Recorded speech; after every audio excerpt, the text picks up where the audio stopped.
如果做视频像做饭，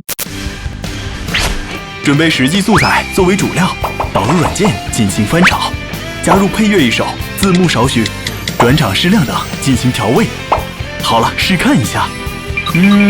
好像缺了一点儿。对了，加入转场音效，注入灵魂，完成。到底换了什么冰泉？天色渐晚时，我最爱分神，荒芜的心是认真的在聊天。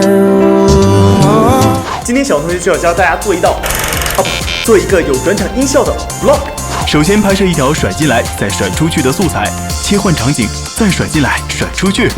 之后导入软件，减去多余的部分。你还可以将两段素材衔接的部分进行加速。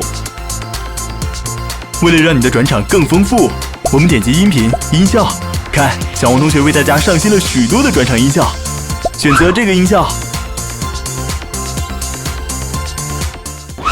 对了，你也可以参考这期教程，制作手扫转场后添加音效。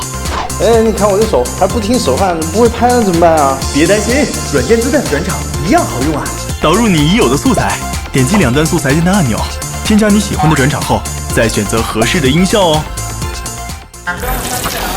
此外，小王同学也更新了一些搞笑的音效哦，用来适配你各种风格的视频。小小的转场音效会使你的 vlog 大不一样，快点击教程下方的搜图栏去试试吧。嘿，如果你有任何想学习的效果，欢迎在评论区给我留言。别忘了在抖音搜索 KJJ2017，关注我们的抖音官方账号，获得更多新鲜有趣的玩法。小王同学等你哦。